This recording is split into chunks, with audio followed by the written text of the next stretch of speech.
with that, viewers, we're shifting focus to news coming in. Now, according to Afghan officials, at least 5 civilians, 4 women and 1 man were killed and 6 others wounded in cross-border firing at the Chaman Boldak border on the 7th of November.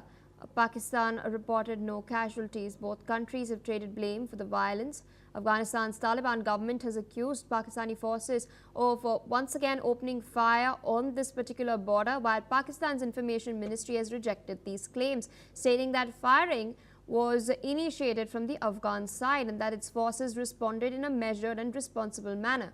This incident occurred as delegations from both nations were in Istanbul in Turkey, attempting to finalize a ceasefire deal after weeks of deadly clashes.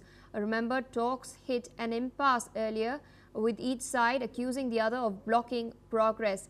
Islamabad continues to accuse Kabul of sheltering the TTP leadership, while Taliban insists on respect for Afghanistan's sovereignty. Turkey is mediating the talks. It is stated that both sides had agreed to create a monitoring mechanism, but this new fresh border violence, of course, threatens to derail the fragile process. Joining us on the broadcast is Major General Rajan Kochar, Senior Strategic and Defense Expert from New Delhi. Thank you so much for taking our time and speaking to us on NewsX World. Interesting development coming in. We've been tracking what's been taking place between Pakistan and Afghanistan for quite a while. It was Pakistan that struck Afghanistan first, which led to the hostilities escalating last month itself. There was a brief relief on the 19th of October after a ceasefire was reached in Doha in Qatar, but talks were derailed in Istanbul last month, late last month, around 28th, when reportedly the Pakistani side received a last-minute phone call from Islamabad when they were about to finalize the deal. But in the meantime, they agreed to an interim ceasefire and talks have once again resumed in Istanbul. But despite that, we're seeing the tensions once again escalating on the border. In your assessment, where will this head to next, and what's really driving this conflict? Is it, as the Pakistanis claim, the TTP and its attacks, or is there a larger game that is currently at play?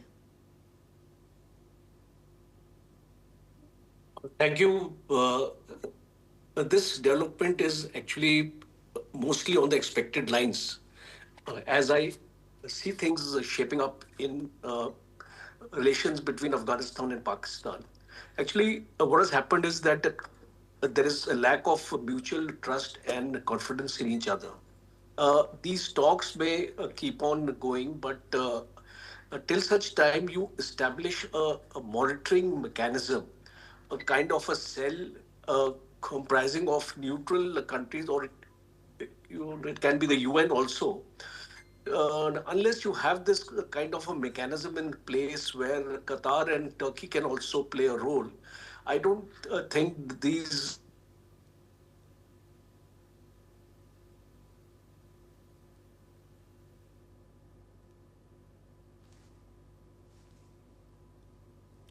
there seems to be a network issue at your end, Major General Kochar. I request you to stay on with us as our crew corrects that. But in the meantime, of course, adding to what Major General Kochar has been saying, there were interim attempts by Turkey and Qatar to mediate a ceasefire. Talks are still underway in Istanbul. But interestingly, last time around on the 28th of October, both sides were at the brink of an agreement. Kabul had sought guarantees from Pakistan that Pakistan would not violate Afghan airspace. It would prevent US drones from operating through its territory and would ensure that ISIS-linked groups were not allowed to use Pakistani soil to strike Afghanistan.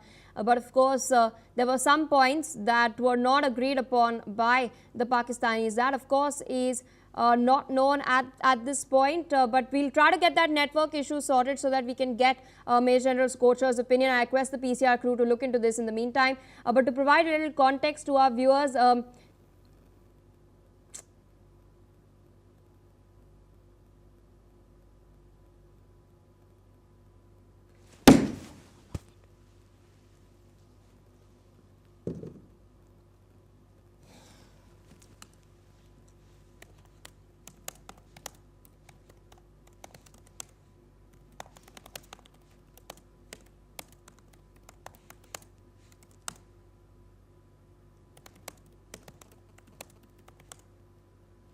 All right, moving on, since it seems that our crew is unable to tackle this, of course, I have to spell it out over here.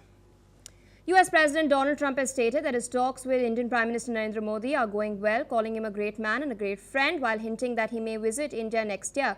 This comes as both countries continue negotiating trade following the US's decision to impose a 50% tariff, including 25% additional duties on India due to its ongoing purchase of Russian oil.